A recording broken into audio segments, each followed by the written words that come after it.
Welcome to our channel, Crime Loom, the place where true crime stories come alive. Stories the world was never meant to know. Stories of greed, power, and betrayal. Stories where beauty hides danger. And diamonds hide secrets, like the elegant thief who charmed her way into jewelry stores and walked out with millions in diamonds. Who was she? And how long could she escape the law? These are the tales that slip through the cracks of history, the heists, the lies, the legends. And here, every shadow leaves a clue, every secret has a price, and every crime is woven into the loom of time. This is Crime Loom, where true crime is uncovered, one chilling story at a time. Doris Payne grew up in a small American town. The streets were quiet, the nights were long, and the houses were close together. Her family was not rich. They worked hard, counted coins, and made sure food was on the table. But Doris always wanted more. She wanted beauty, elegance, and things that sparkled. Every day on her walk home from school, Doris slowed her steps near the jewelry store on the corner. The window was filled with treasures. Rings glittered like stars. Necklaces shone like rivers of light. Bracelets sparkled as if they were alive. She pressed her face closer to the glass and wondered how it would feel to hold one in her hand. For a girl from a poor family, it felt like another world, a world that could never be hers. At home, Doris learned how to be careful. She watched how her mother stretched money, how her father saved coins. She understood early that money was powerful. But she also noticed something else. Charm had power too. A smile could make people pause. A calm voice could make people listen. She realized she could shape the way people saw her. She began to practice. She stood in front of the mirror and straightened her back. She raised her chin and smiled gently. She spoke in a steady, respectful tone. She whispered lines she had invented, small stories she told herself. She imagined being a woman with a fiancé overseas, or a traveler buying gifts for a family friend. She kept her stories simple so they sounded real. The first time Doris stepped into a fine boutique, she was only a teenager. The air inside was cool, the floor clean, and the lights bright. A clerk named Linda Morgan greeted her with kindness. Linda saw a polite young woman with good manners. Doris smiled, spoke softly, and asked to see a ring. Linda placed it on the counter and explained the cut of the diamond. Doris listened carefully, thanked her, and left. She did not take anything, but that visit stayed with her. For the first time, she felt she could belong in that world. Doris began to study more. She learned how salespeople acted when they thought a customer was important. They stood taller, spoke slower, and smiled longer. She watched how jewelers bowed slightly when showing a stone, how they laid velvet on the glass to make a diamond shine. Doris kept these details in her mind. She studied not only jewelry but also people. At home, she imagined what her life could be. She pictured herself in fine clothes, walking into stores where everyone treated her with respect. She thought about the feel of a ring between her fingers, the sound of a stone dropping on glass. She realized she wanted more than just to dream. She wanted to step across that invisible line. She also understood risk. She saw neighbors who took foolish chances and paid the price. She told herself that if she ever tried something daring, she would be careful. She would never rush. She would never show fear. She would move slowly and politely, like a woman with nothing to hide. She would make herself unforgettable, and at the same time, forgettable. Doris began visiting the library. She read books about diamonds. She learned the 4 C's: cut, clarity, color, and carat. She studied how jewelers spoke so that she could speak like them. Knowledge became her shield. She told herself that if she sounded like a real buyer, no one would doubt her. Her family hoped she would live a simple life, maybe work in a shop or an office. They wanted her to stay out of trouble. Doris smiled and nodded, but inside she was planning something else. She was planning a different life. A bigger life. A life filled with sparkle and elegance. On a cool morning, she walked to the bus stop with a small purse. She looked like any other young woman heading into the city. But inside, her thoughts were sharp. She noticed everything: the bell above the store door, the angle of the mirrors, the way clerks moved from one counter to another. She practiced, seeing without staring, watching without drawing attention. She stepped into stores not to buy, but to learn.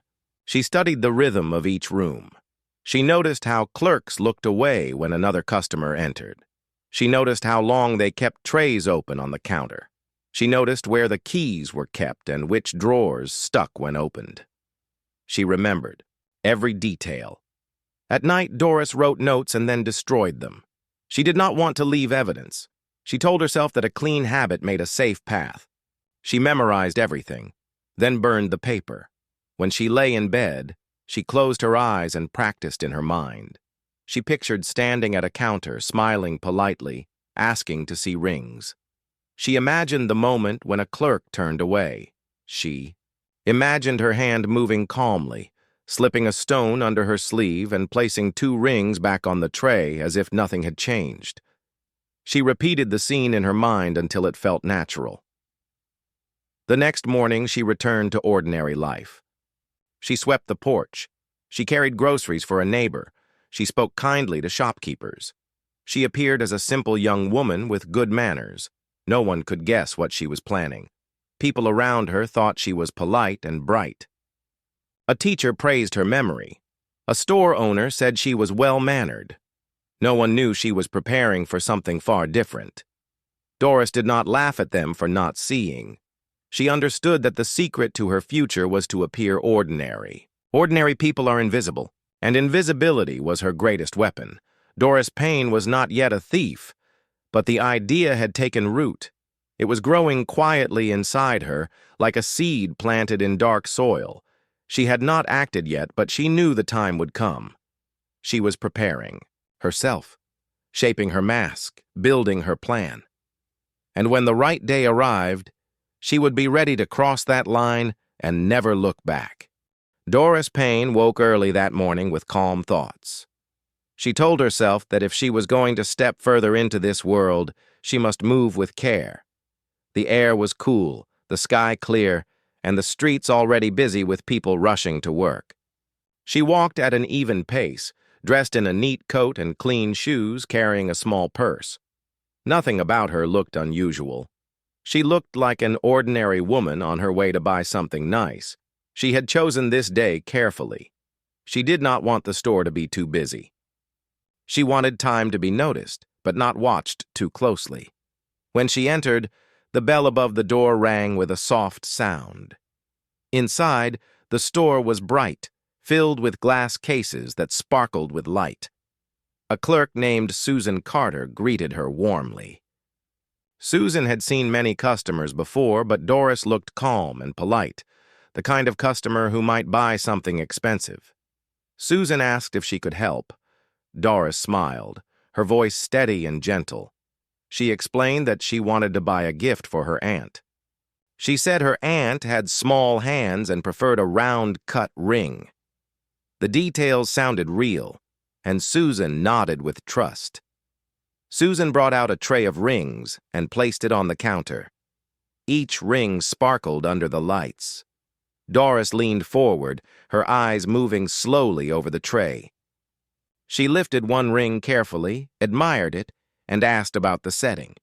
She asked if the prongs made the diamond sit higher. Susan explained with patience, enjoying the chance to share her knowledge.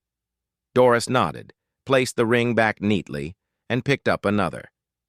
She admired the way it caught the light. She repeated some of the words she had learned from books, words like clarity and carat. Susan was pleased. It sounded like Doris had studied diamonds before, like a woman serious about her choice. Doris asked to compare 2 rings side by side. She held them both, tilted them under the lights, then set them back in a neat row. Her hands were calm. Her voice was calm. Nothing about her gave away the spark of thought building inside her. Then Doris asked about another ring, larger and brighter. Susan nodded and turned to fetch it. For the briefest moment, Doris was left alone with the tray. Her heart quickened, but her face never changed. She did not move. She only noticed. The air felt thin.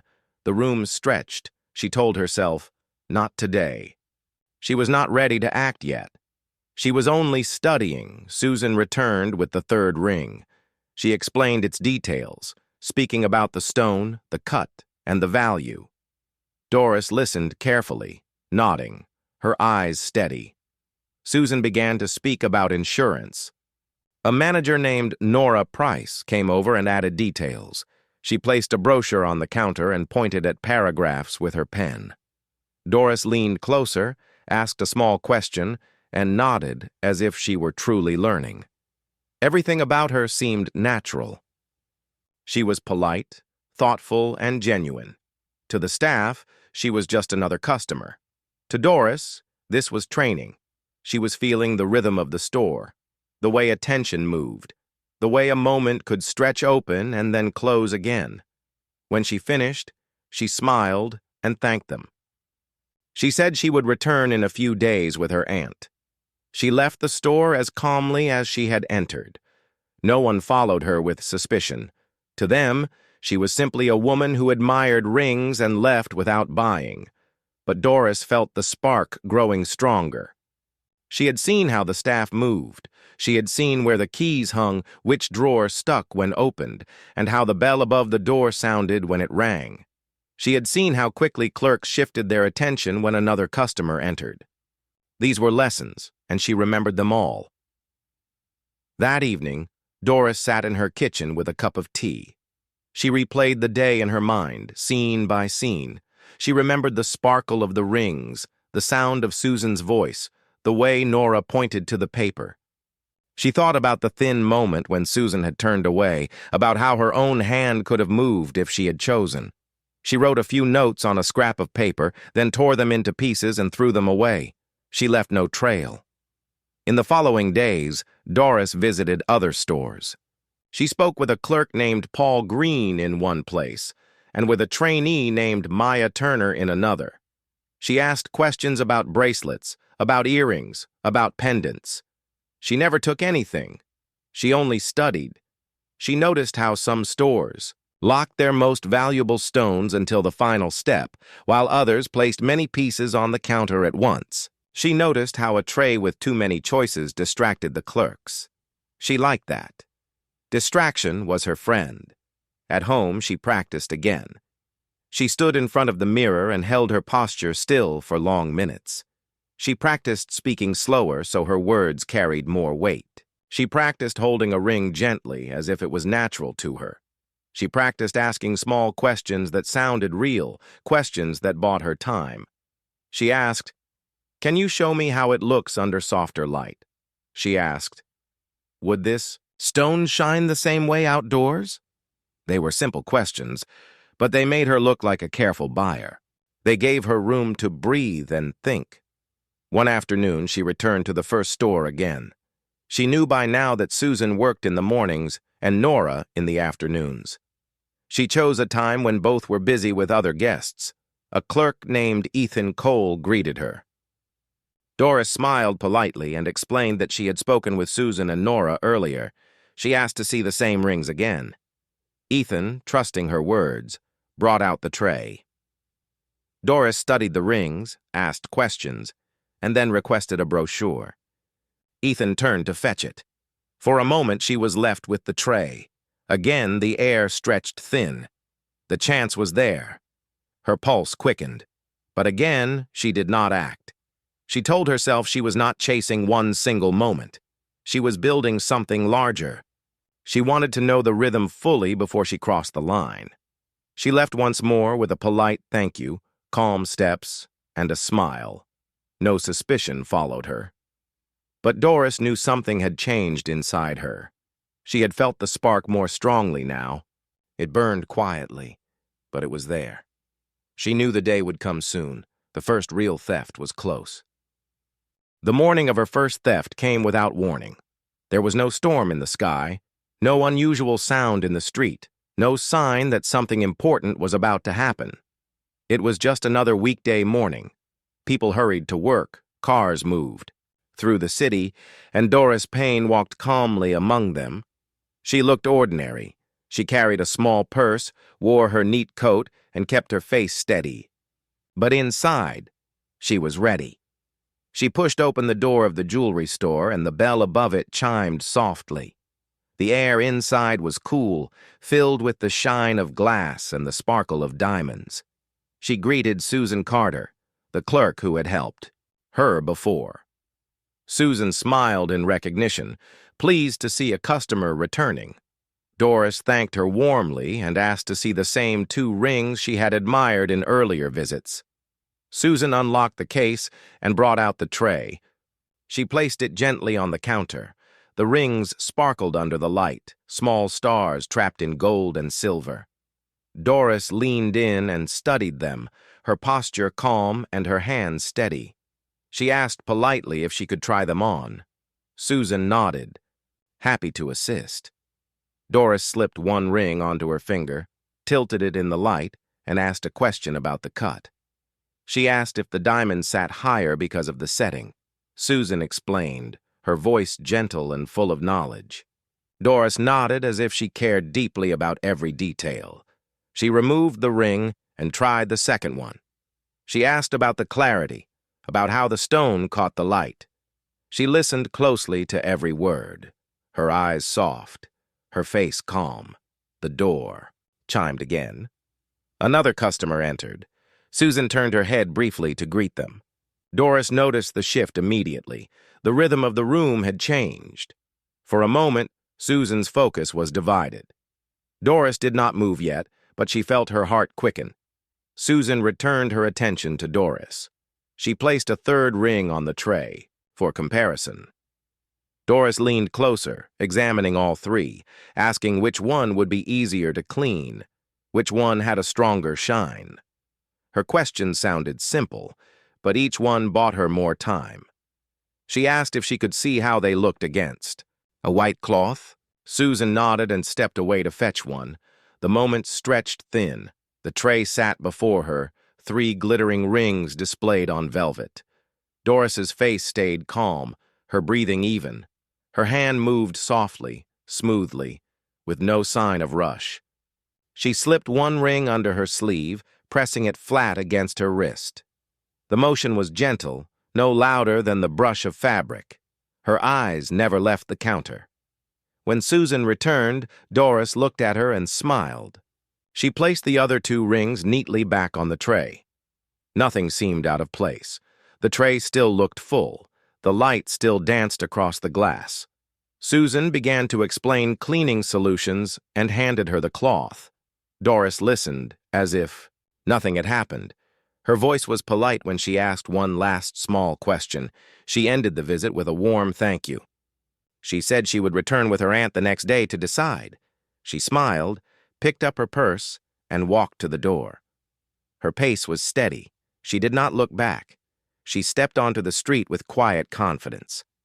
Outside, her pulse raced, but her face gave nothing away. She walked 3 blocks and entered a public building. Inside the ladies' room, she locked a stall and carefully pulled the ring from her sleeve. It glittered in her hand, sharp and bright. She placed it in a small cloth pouch she had brought just for this. She tucked it into her purse, adjusted her sleeve, and washed her hands. She looked in the mirror and saw the same calm face she had, worn in the store. She left without hesitation. Later that afternoon, she visited a pawn shop in another part of the city. The owner, Caleb Ward, was cautious and experienced. Doris showed him the ring, saying it belonged to a relative. She asked if he could tell her anything about it. Caleb studied it carefully and said it was a fine stone, but he could not buy it without papers. Doris thanked him, smiling politely. She had never planned to sell it. What she wanted was confirmation. She wanted to know the value of what she had taken. She left the shop satisfied. The next day, she returned to the jewelry store as if nothing had happened. Susan greeted her warmly, unaware of the missing piece. Doris explained that her aunt had caught a cold and could not come. She asked to see the rings again. Susan obliged, bringing out another tray. The visit passed quietly. No alarms, no suspicion. The missing ring had not yet been discovered.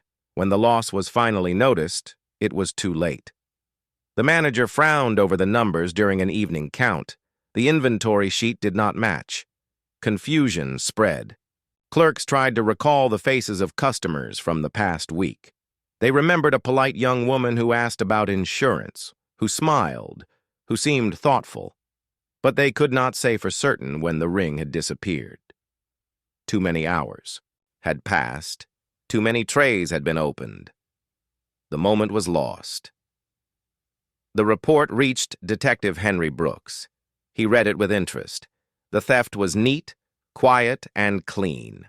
No scene, no violence, only a missing diamond. He circled a note in the file and placed it in a thin folder. It was not urgent, but it caught his attention. He told himself he would return to it. Quiet puzzles had a way of staying on his mind. That night, Doris sat in her room with the ring in her hand.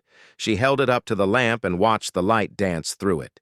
She placed it on the table and listened to the small sound it made when it dropped onto the wood. It was a soft, sharp sound, the sound of value. She told herself to remember it. This was her first theft, her first step across the line she had studied for years. To her, it was not just about money, it was proof. Proof that her patience, her charm, her practice had all worked. She had moved into a world where she did not belong and had taken something from it without leaving a mark.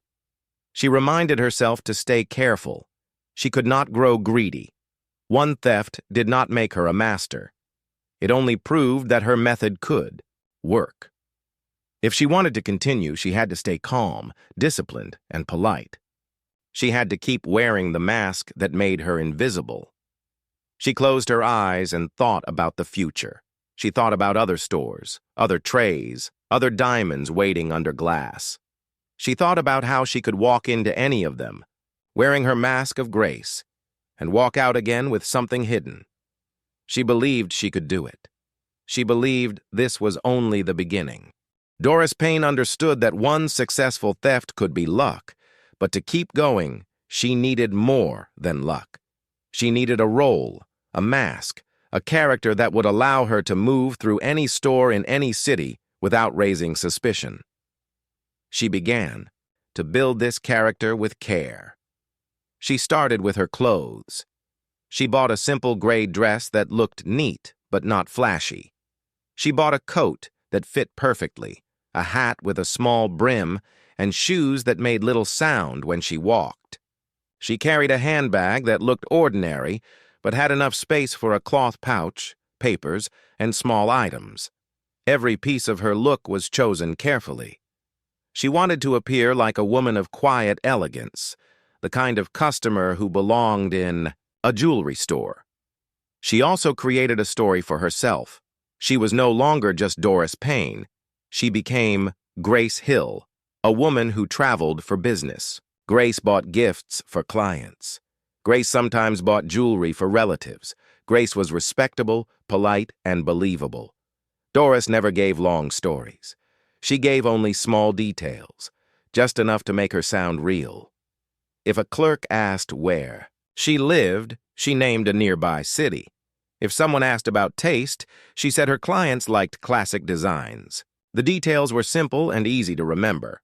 To make the story stronger, Doris carried a planner and a few plain business cards.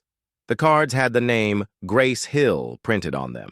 She never handed them out often, but she made sure a clerk saw them once in a while. A glimpse was enough. A card in her hand made her look trustworthy. She practiced how to stand at a counter. She practiced how to smile just enough. She learned how to ask for 2 items that required 2 different keys, creating small delays. She noticed which stores placed their most expensive items in the back and which ones kept them under glass. She studied how clerks behaved when they were tired, distracted, or eager to please. She trained herself to let other people move their attention away without realizing it. One afternoon in Chicago, she saw a familiar face. Linda Morgan, the clerk who had once helped her years ago, was now a manager at a different store. For a second, Doris worried. Recognition could be dangerous. But she handled it calmly. She smiled warmly and told Linda she remembered their meeting. She praised the service Linda had given before. Linda was flattered. She showed Doris new rings with pride. Doris admired them, asked questions, and listened. She even bought a small silver chain that day, leaving with a receipt. Buying something made her look safe, and it built trust for future visits. Doris learned that returning to a store was part of her design. A face that appeared again and again became familiar. Familiar faces were trusted. Trusted faces made clerks relax. Relaxed clerks made mistakes. In Los Angeles, Doris was watched more closely. Detective Carl Mason had started paying attention to reports of quiet thefts. He suspected a single person was behind them. One day, he stood in plain clothes in a store, pretending to shop, while Doris was at the counter. She asked to see rings, spoke with her usual calm voice, and smiled politely. Mason studied her every move. He saw nothing unusual. She left with empty hands. The next morning, the store discovered a missing ring. Mason wrote in his notebook, but had no proof. Doris had outsmarted him again. Doris traveled by train between cities. She liked trains because they taught her patience. On trains, she could watch people, imagine their stories, and practice stillness. She practiced being ordinary. She practiced hiding her thoughts behind a calm face. When she wanted to change her method, she tested it in her mind first until it felt natural. There were close calls.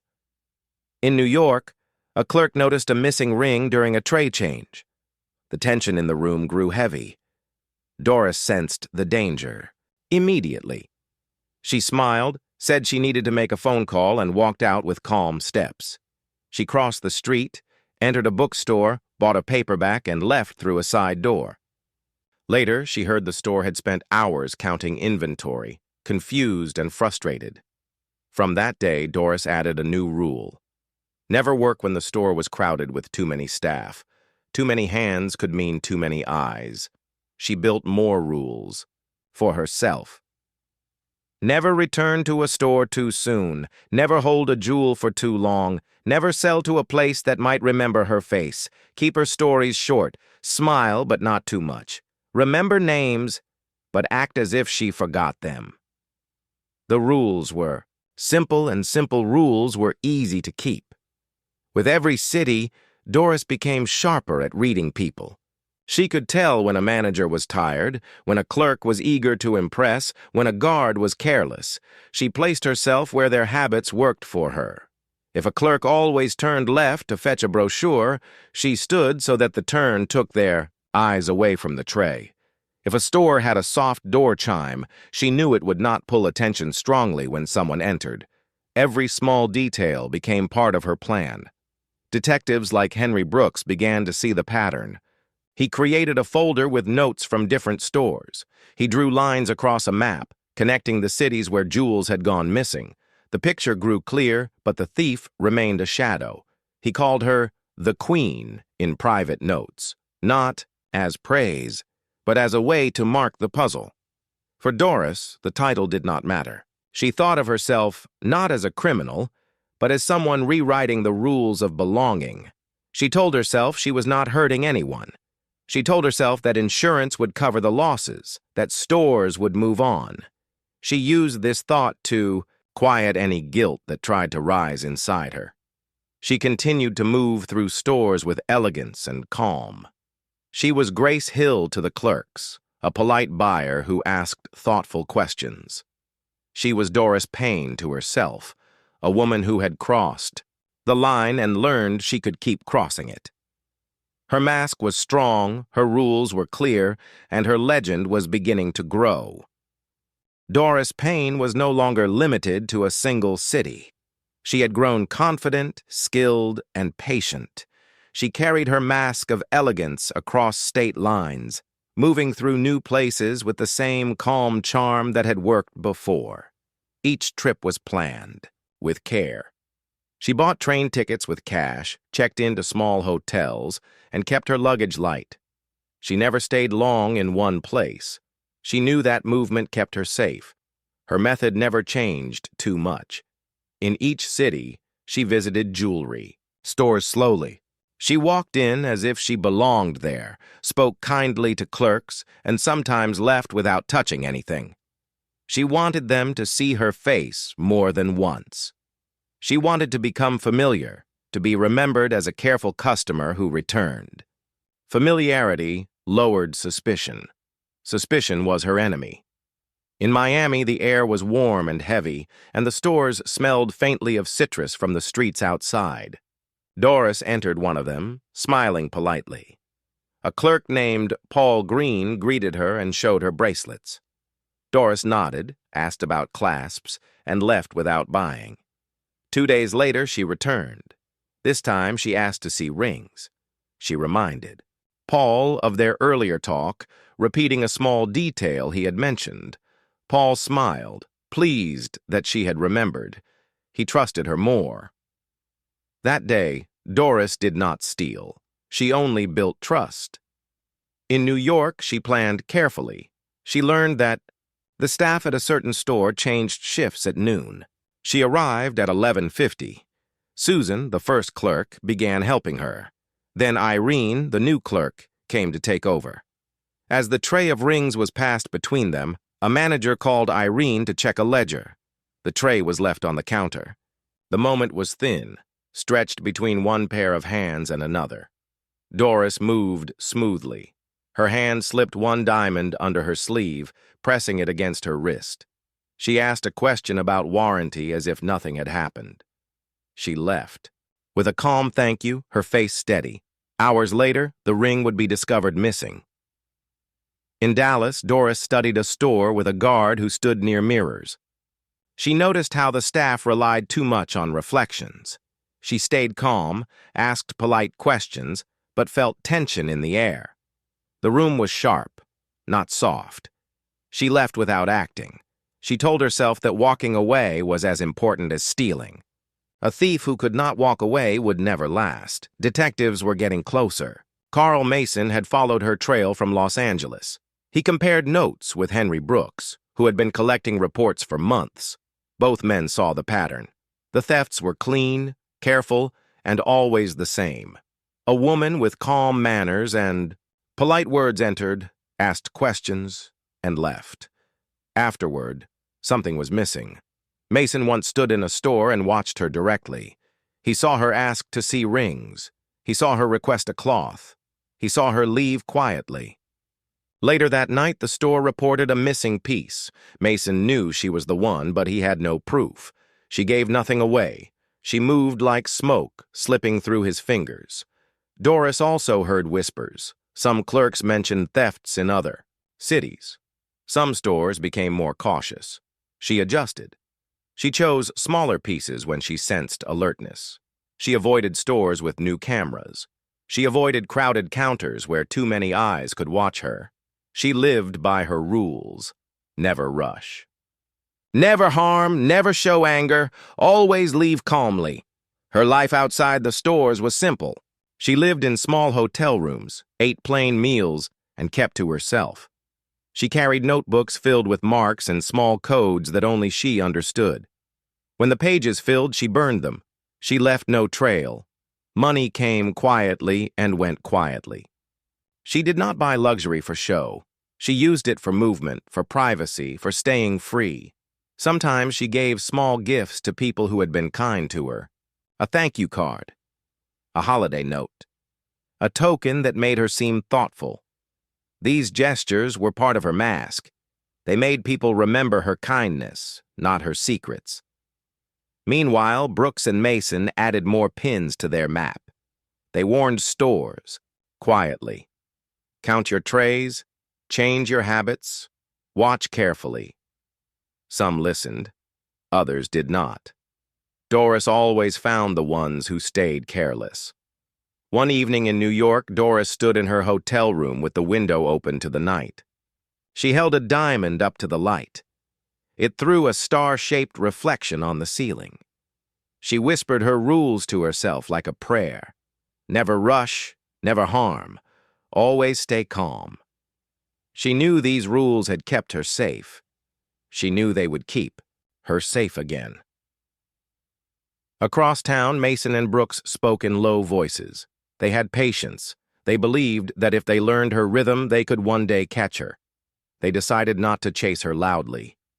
They decided to wait, to watch, and to strike when her mask finally cracked. But Doris believed her mask would never crack. She had built it too well. She believed she could keep moving forever. She lay down with the ring hidden in her purse, the city moving outside her window like a quiet river. She believed tomorrow would bring another store, another calm visit, another moment where she could walk through a room like a shadow, leaving nothing behind except the sparkle she carried. Away. Doris Payne had been stealing diamonds for years now. She had moved from city to city, store to store, and always walked away calm. The rumors about her were spreading. Jewelers whispered of a woman who entered their shops with grace and left, with something missing. Detectives were adding more notes to their files. She was no longer invisible, but Doris did not let that shake her. She believed in her mask. She believed in her rules. Still, there were moments when risk came close, closer than she liked. One afternoon in New York, Doris entered a store she had visited before. She greeted the clerk politely, smiling as always. The tray of rings was placed before her. She picked one up, tilted it in the light, and asked about its cut. The clerk answered, but Doris noticed something in her eyes. There was doubt there, a small suspicion. The clerk looked at Doris's hands longer than usual. Doris sensed it at once. She did not panic. She smiled, asked another question, and then carefully set the ring back. She said she would think about it and come back another day. She left with calm steps, her purse swinging gently at her side. Outside, her pulse raced. Inside, her face never changed. In Los Angeles, the danger grew even sharper. Detective Carl Mason had taken a special interest in her. He knew the pattern. He knew she struck quietly, never rushing, never making noise. He had begun following her through reports, and now he wanted to see her himself. One day Mason stood inside a jewelry store dressed in plain clothes. He pretended to look at watches, but his eyes followed Doris. She entered as usual. Calm, neat coat, polite smile. She asked to see rings. She leaned forward and spoke in her soft, steady voice. Mason studied her every move. Doris could feel the weight of his gaze. She knew she was being watched more closely than usual, but she stayed calm. She did not let her hands tremble. She asked for a cloth, admired the diamonds, and then left with her usual thank you. Mason's eyes followed her until she was gone. He had no proof, no reason to stop her. That night, the store reported a missing ring. Mason added her name to his notes. The puzzle grew, but she had slipped away again. In Chicago, another close call waited. Doris entered a shop where the air felt heavy. The staff seemed tense, more watchful than normal. She asked to see a ring, and the manager brought out a tray. Doris held the diamond, smiled, and asked a question. But the manager's eyes stayed locked on her hands. There was no softness in the room. The rhythm was wrong. Doris felt it at once. She placed the ring back gently, thanked them, and left. She knew that in a sharp room there was no chance to move. She told herself a rule once more. Never work in a tense store. A tense room sings like a wire, and a wire can snap. These near misses did not stop her. They only reminded her of the importance of discipline. She carried her rules with her like a shield. Never rush, never return too soon, never hold a jewel too long, Never act in a crowded store. Always smile. Always stay polite. Always walk away calm. These rules had kept her safe. They would continue to keep her safe. Detectives Mason and Brooks were not giving up. Brooks added more papers to his file. He marked dates, stores, and missing pieces. He saw the same style repeated again and again. One ring gone, one polite. Woman remembered. He spoke with Mason, and together they warned jewelers to stay alert. Some listened, others did not. Doris always found the ones who stayed careless. For Doris, each close call was a lesson. She replayed the moments in her mind at night. She thought about the suspicious look in the clerk's eyes in New York. She thought about Mason's stare in Los Angeles. She thought about the sharp air in Chicago. Each moment reminded her she was human, that she was not untouchable, but each moment also made her stronger. She believed that as long as she stayed calm, she would always find a way to walk free. In her hotel rooms, she practiced calmness like an art. She breathed slowly, steadied her hands, and reminded herself that panic was her enemy. She whispered her rules to herself over and over like prayers. She held diamonds in her palm, studied their sparkle, and told herself this was her art. Her theft was not loud, not clumsy. It was silent and clean. She reminded herself of the joy she felt in these quiet victories. It was not only about the money. It was about stepping into a world where she was not supposed to belong and leaving with a piece of it. It was about proving to herself and to the world that she could rewrite the rules. The close calls did not frighten her into stopping. They shaped her into someone sharper, calmer, and more patient. She believed she could keep outwitting the people who chased her. She believed she could keep building her legend, one soft step at a time, and so she did. Doris Payne was known to jewelers as a whisper, a rumor, a shadow that moved from city to city. But behind the name Diamond Doris, there was still a woman. A woman who laughed, who told jokes, who made people feel warm when she spoke. Doris lived two lives, and she carried both of them with grace. To her neighbors and friends, she was polite and kind. She dressed neatly, spoke with respect, and often gave small gifts. A thank you card here, a thoughtful gesture there. People thought of her as charming, maybe even elegant. They had no reason to believe she was a jewel thief. They remembered her soft laugh, her quick wit, and her steady voice. But in the world of crime, she was becoming a legend. Detectives had collected reports from all over the country. They saw the same pattern again and again. A woman walked into a store. She asked careful questions. She charmed the clerks. She left calmly. Later, a diamond was missing. It was neat, clean, and invisible to the eye. Doris carried both identities carefully. She told herself that stealing jewels did not make her cruel. She never hurt anyone. She never showed anger. She never used force. She believed she was simply taking from stores that could afford to lose. Insurance would cover the cost. To her, it was almost harmless. This thought let her sleep at night. Yet there were nights when her mind wandered. She lay awake in her room, staring at the ceiling, and thought about what her life might have been if she had chosen a different path. She imagined a steady job, a small home, ordinary days. But then she thought of the thrill, the sparkle of diamonds in her hand, the feeling of power when she walked away unseen. The ordinary life seemed too small. She told herself she was meant for more. She stayed careful with the people around her. She built friendships, but never too deep. She wanted to be remembered as kind, not questioned as suspicious. A woman named Nora, who had known Doris for years, always thought of her as generous and graceful. Nora never asked how Doris traveled so often or how she could afford fine coats. Doris gave her no reason to doubt. Her mask was too strong. Detectives like Carl Mason and Henry Brooks saw her differently. To them, she was not a neighbor or a friend. She was a thief who moved across maps, leaving missing jewels behind. Brooks especially grew fascinated. He built files filled with her cases, marked maps with pins, and wrote her name in private notes. He called her the Queen, not out of praise, but to describe the puzzle she had become. The truth was, Doris wore her crown quietly. She carried herself with grace and ruled her world of theft with patience.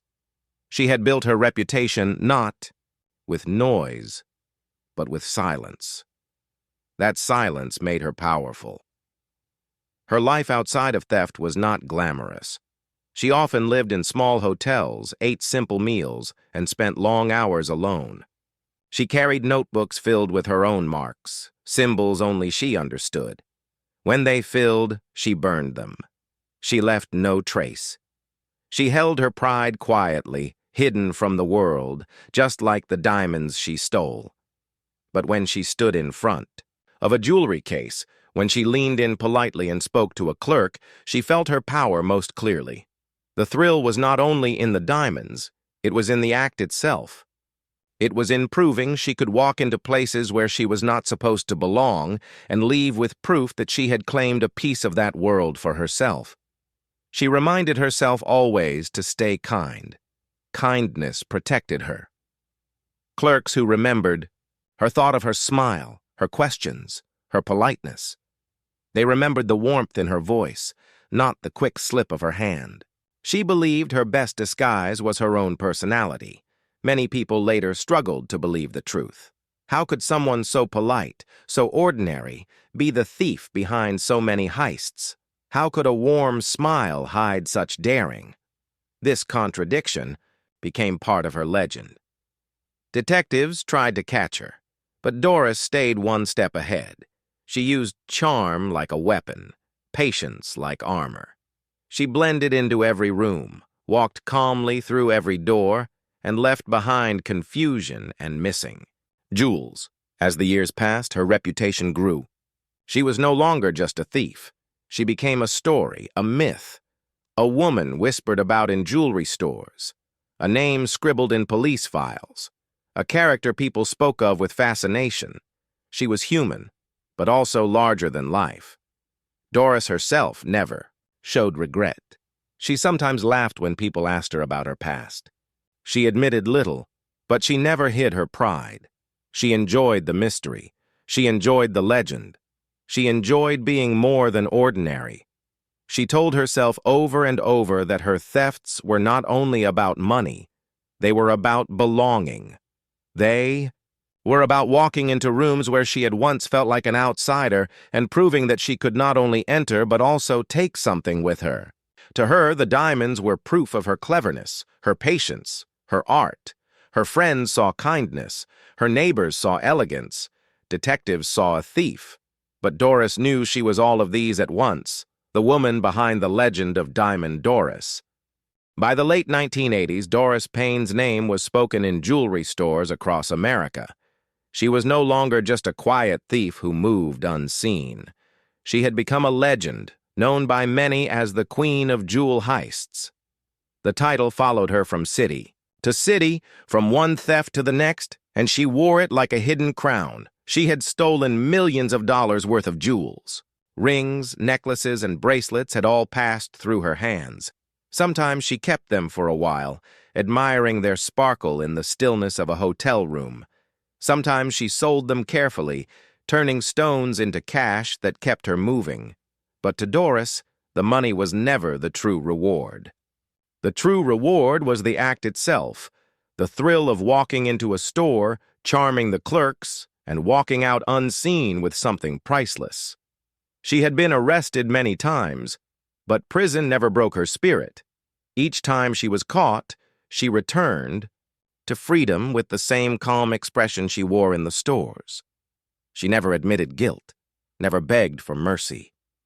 She carried herself with dignity, even when the law closed in. To her, crime was not a shameful act. It was her life, her art, her chosen path. Detectives like Henry Brooks and Carl Mason continued to follow her trail. They had thick files with her name on them, filled with notes and reports.